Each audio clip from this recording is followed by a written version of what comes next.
all the players is, where were you when you heard the news that the game was going to be postponed? How did you hear it? And as a coach who's put so much time and effort into a game plan and getting ready to play, what was your first reaction? So I was where the players were. We were all sitting there in pregame meal, getting ready to eat our pregame meal and go to walkthrough. And coach came in and made the announcement. And my heart just dropped. Kind of was waiting for him to come in and say, "No, I was just kidding." But as he continued to talk, you could see that it was very serious. And then I just kind of scanned the room to get the reaction of the players. Just extremely disappointed. Not so much because of the work that I put in. That's my job, and I expect to do that every single week. But just for the players, man, that's what they love to do, and they find out at 8:30 in the morning that they're not going to get to have an opportunity to do what they love.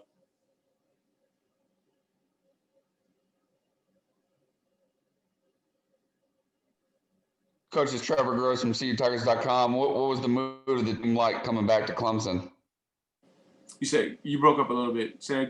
What was the mood of the team like coming back to Clemson?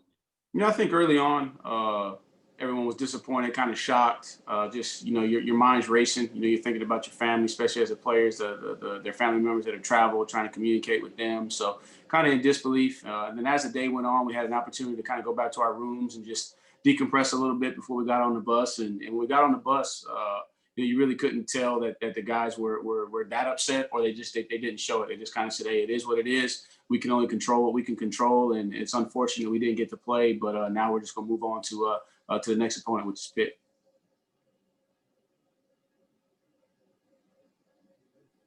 Moving on to that next opponent, Coach. All about motivation and trying to take up for your players. Did you appreciate the comments that Coach Sweeney had, Sunday night to the media that, he's going to take up for his team and his program and the protocols that they have? Right. I didn't have a chance to hear word for word what Coach Sweeney said, because I was in the game planning for Pitt. But, Coach Sweeney, he knows what he's doing. He's the leader of our program. He's always going to defend our program. And we all know that every day we come to work, we put our trust in the medical staff to have the protocols in place. And from the beginning of August, when we started till now, just complete confidence in those guys. We're doing it the right way. So definitely understand, Coach Sweeney defending our program, defending the medical staff, defending the players. Because again, it's tough when you work. You put a lot into doing something that you love to do, and you try to do everything you can to follow the rules, to the T. You can see within the program, guys are here. They're not opting out. They believe in what we're doing. So just a little bit, frustrating, but I don't know all of the comments. And again, I try to stay off of social media, especially during the season, so I can stay focused on what I'm doing. But if I had to guess, everything that Coach Sweeney says, which he always does, is spot on. He's going to speak from the heart, and he's going to call it like he sees it. Coach, moving on to Pittsburgh, you won't have Paris Ford to deal with, but Pat Narduzzi's defenses are always real tough. I guess he has no problem loading the box with 9 guys. I guess just like the previous 3 or 4 games, the running lanes inside the tackles will be few and far between.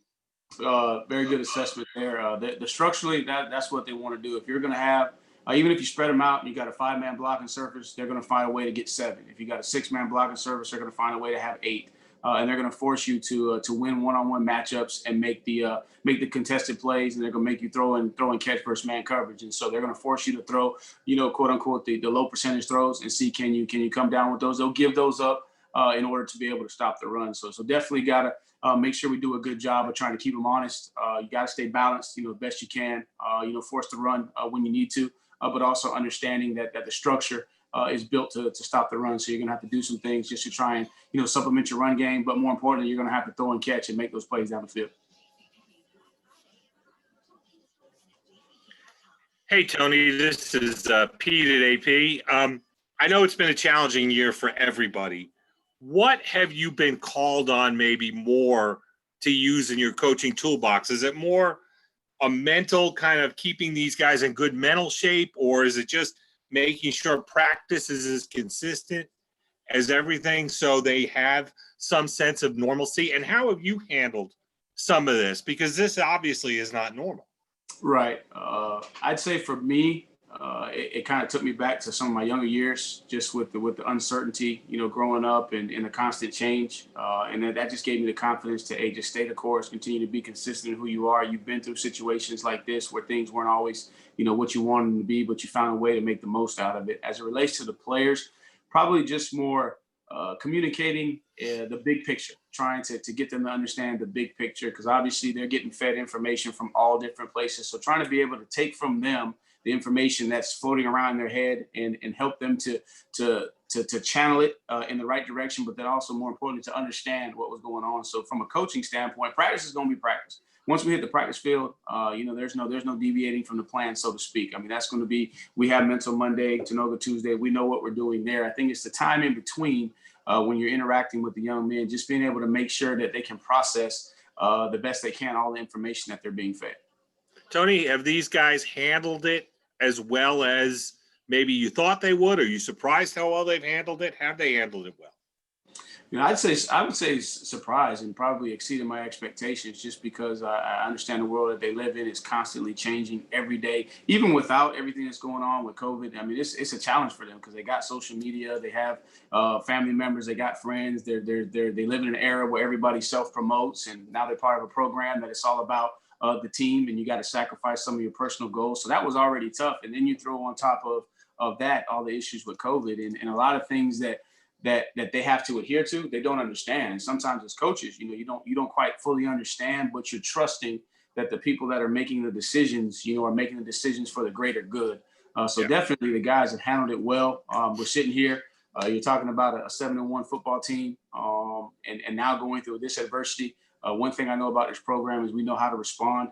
So definitely it's refreshing to see, the actual core values of the program, in my opinion, come to the forefront, as we go through these challenging times, because you're seeing, how the young men are responding. You look at Trevor and Rancher early in the season, their leadership.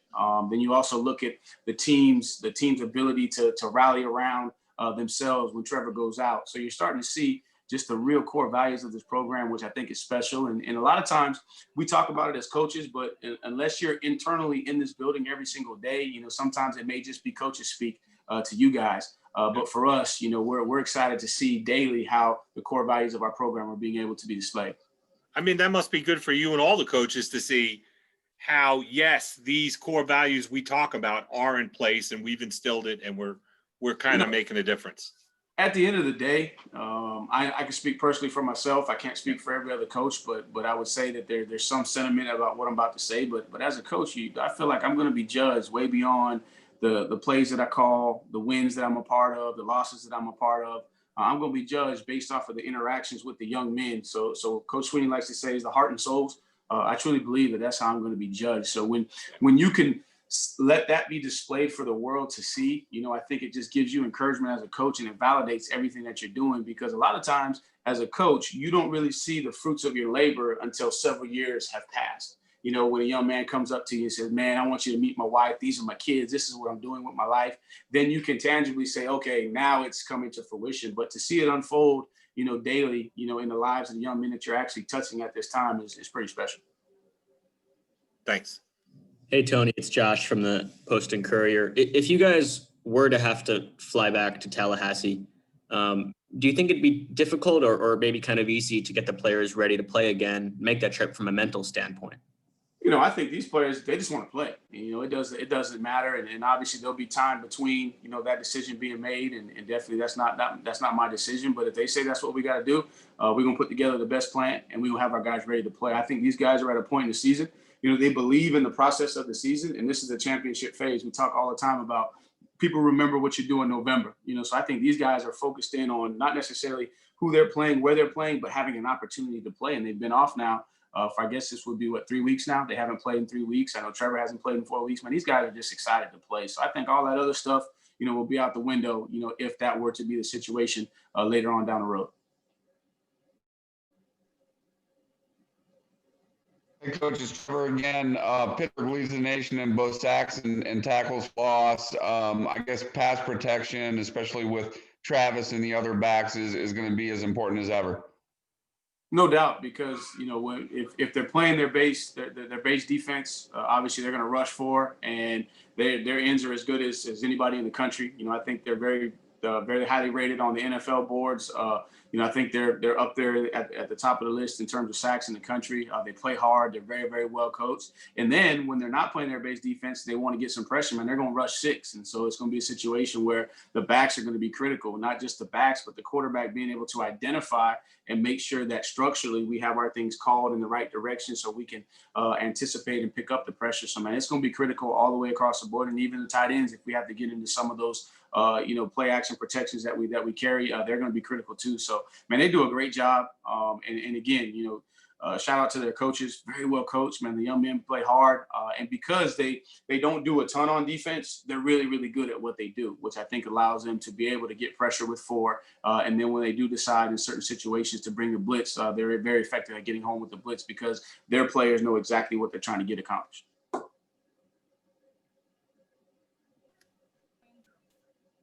Tony, it's Pete again. I apologize if you've been asked this already, but I know you've had a crazy couple of days.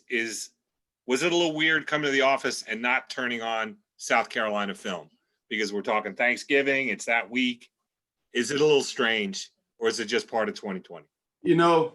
That finally came up today because Thanksgiving and we're kind of programmed. But to be honest with you, really hadn't thought about it because this year has been completely different and everything is totally different. So you're kind of used to the abnormal, so to speak. So really haven't given it much thought about that. Obviously, you hate not being able to play those guys because you look forward to that game.